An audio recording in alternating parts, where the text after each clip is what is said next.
have it like that? You got it like that. Can I have it like that? You got it like that. Can I have it like that? You got it like that. So, drop. Brought to you by Sprite. It's the 2K Sports pregame show. Hello again, everybody. I'm Ernie Johnson, and by my side is Shaquille O'Neal. Welcome to 2K Sports, the NBA season wrapping up, and you can just feel the anticipation for the playoffs. Tonight, it's the Houston Rockets as they'll be playing against the Dallas Mavericks at American Airlines Center. For Dallas, they've gone 4-1 over the last 5, playing pretty well, and they're looking to build on that tonight. Tip-off coming up here, and let's talk about just the whole concept of teamwork and team chemistry and what makes a good teammate, Shaq. Well, it's a brotherhood, Ernie. You want to play with guys who have your back, guys who care as much. A view here from above the Trinity River of the skyline of Dallas, Texas. We've got basketball action at the American Airlines Center in Dallas, Texas, the home of the Mavericks, live on 2K Sports. 2K Sports brings you Friday night NBA action. This is Kevin Harlan with Clark Kellogg and Steve Kerr. On the sideline tonight, Doris Burke. This homestand ends here for the Mavericks as they get ready to hit the road. This is a tough team planning on the postseason, sitting in the 7th spot in the West. Well, this is a special matchup we've got here today. Two of the great franchises in this league. A lot of great games between these two clubs over the years, Clark. You know what? I think if you ask them, Steve, as far as they're concerned, this game counts double time in the standings. It really holds a lot of weight with them. And the Houston Rockets starting 5. Terrence Jones is down low with Howard. Harden and Ariza out on the perimeter, and it's Terry in at the point guard. Mavs ownership has made it clear their plans and hopes are that Dirk Nowitzki would remain a Maverick for the remainder of his Hall of Fame career. You look at what he's meant to this team, the 4th most points scored with a single franchise in NBA history. A couple more seasons, and he could move up to 3rd in that category. Looks like he might be on his game today, Clark. Here's Ellis. He had 15 points last outing. Parsons attacking. Now the pass to Nowitzki. Kicks it out to Parsons. Outside Rondo. Shot clock at 6.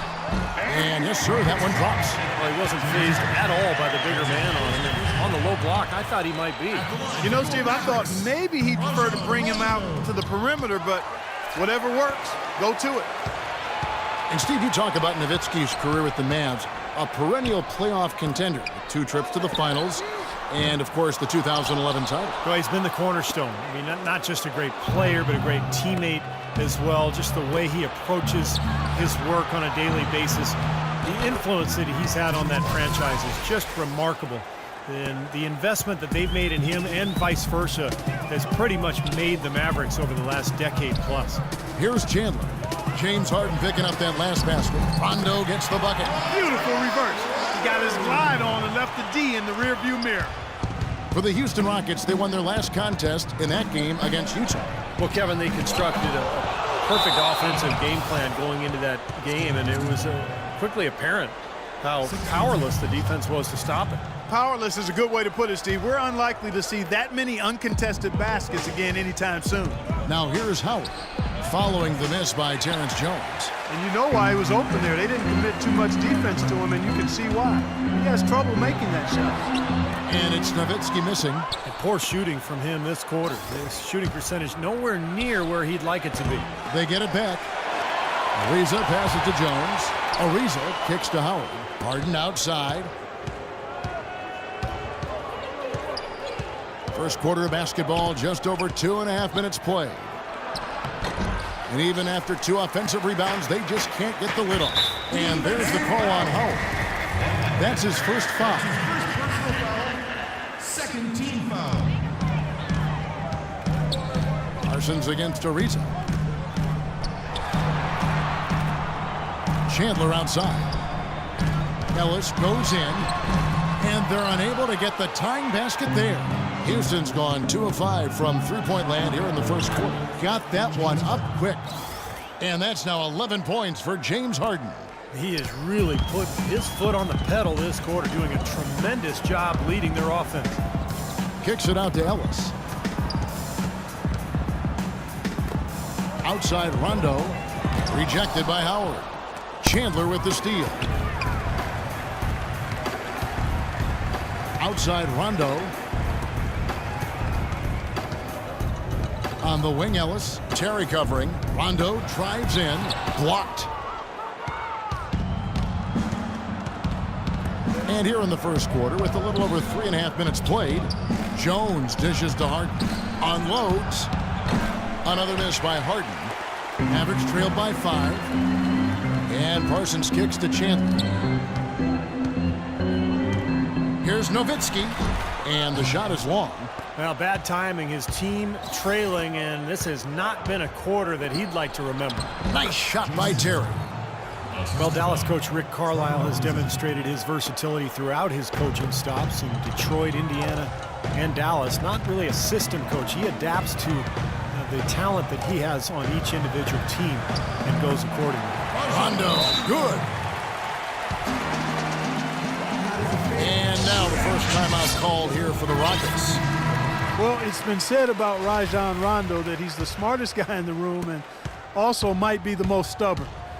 He's got a terrific IQ for the game, but he's opinionated. And we've seen him butt heads with coaches in high school, college, and the pros, but that certainly doesn't take away from his greatness. He's a winner, a champion, and a terrific point guard. Well, you're right. It has fueled his rise, whether it was at Kentucky, growing up in Louisville, or certainly playing with the Boston Celtics. Among some very important players, Hall of Famers like Allen and Garnett and Paul Pierce. He may have needed a little bit of that just to kind of clear the clutter and show that he could be a leader. He is just tearing it up this quarter.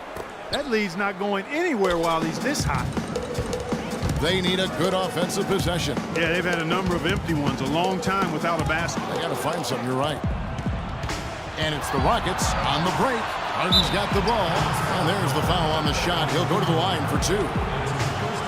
Well, there haven't been many misses at the line for this group of players. This is how the shooting guards around the league stack up when it comes to free throw shooting in the past 10 games. James Harden, 3rd. Yeah, this is a set of players that can drive and slash, hoping to draw contact, because if they can get to the bucket and the foul, it's an automatic three-point play. And you know what, Steve? Even if some calls go against them, as a coach, you can accept it because when the calls go their way, they're automatic. Cash money at the strike, ATM time. So it more than makes up for the charge calls they might get whistled for. And Rondo has said he'd like to be a coach when his playing days are done, despite his dust-ups with former coach Doc Rivers. He says he studied his ways and learned a lot from him. Definitely a lot of respect there. And they'll keep possession. And Harris wide open. He shoots from outside off the mark. Rockets leading by 7. And Harden with the step. Boy, he threw out some punishment with that two-hand throwdown. Well, now's the time to do it. Keep attacking that rim. Right wing. Here's Harris. And they call over the back here. Too much contact. Well, he was boxed out, and when that happens, at some point you have to just turn and get back defensively. That time he went right over the top. Yeah, but you go straight on the top of another player's back, that's going to be a foul call every time. He misses the free throw. That one is no good. Now Barea still getting warmed up offensively. No buckets yet in the game for him. Shot's good. What a terrific job to get the release perfect that time. I thought it might get blocked or deflected, but nice stroke. Even with giving up a lot of size in that matchup. And the first quarter is in the books. Second about ready to get underway.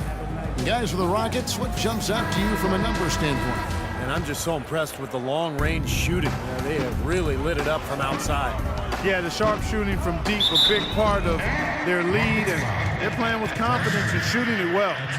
And a chance here presented by Gatorade to see who's on the floor, all fueled up and ready to go for the start of the second quarter.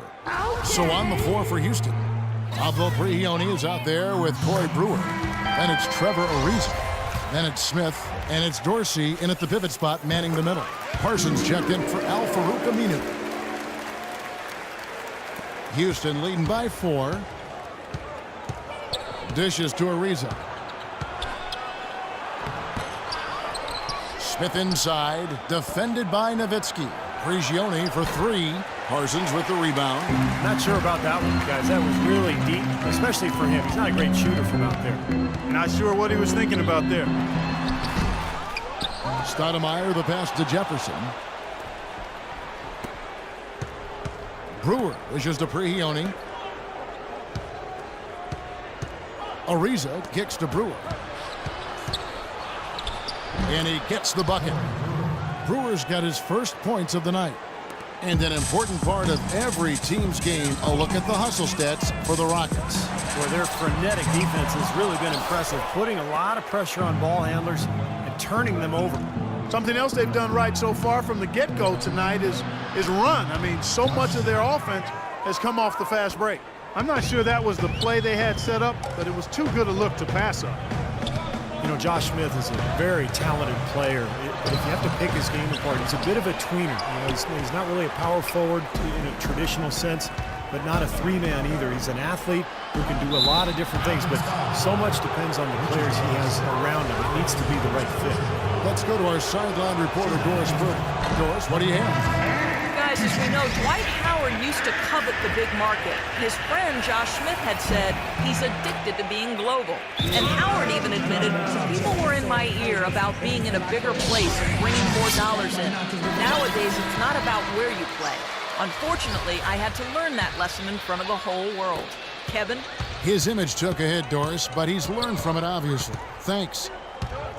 And with Smith playing at the 4, it used to be a luxury as he can defend players with his reach, but now, Clark, it's almost a necessity as he gets older, and his shot from outside isn't what it needs to be. Well, in the modern NBA, Kevin, you know this as well as I do, you got to have perimeter threats, and if you play him at the 3, it can put you at a real disadvantage.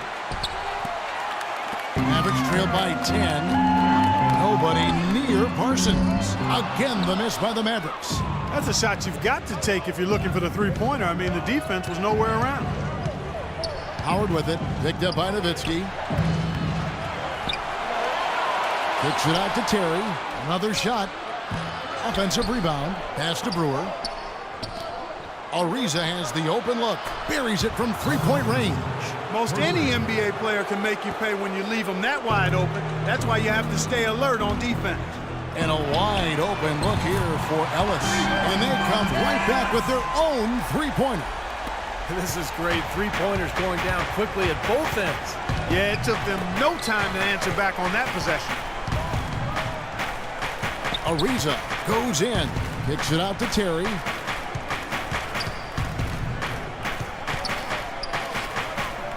He feeds it to Brewer. Fires it up. Cannot hit. Ellis with some nice D. Dallas has gone 1 of 3 from way outside since the start of the second quarter. Deflects the pass. Terry the pass to Howard.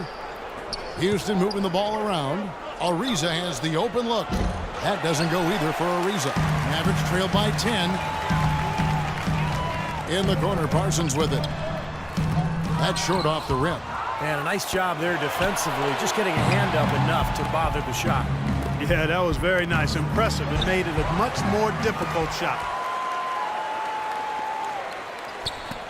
Parsons, right side, and it's sent back by Howard. Terry against Rondo. Fires the 3. Nice shot by Terry. Terry's got the lead up to 13 now for the Rockets. Great outside shooting fueling this run.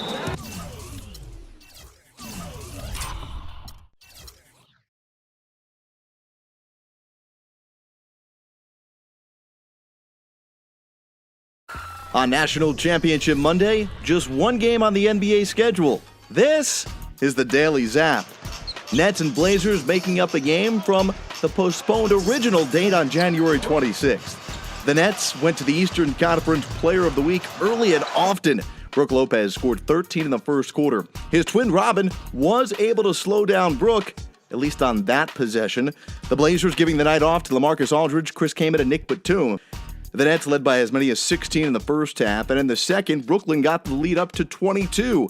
However, Damian Lillard did his part to get the Blazers back in it, scoring 14 in the third, hitting 4 triples. Lillard scored 36 on the night, but Lopez and Thaddeus Young were just way too much for the shorthanded Blazers to solve. Lopez finished with 32 points and 9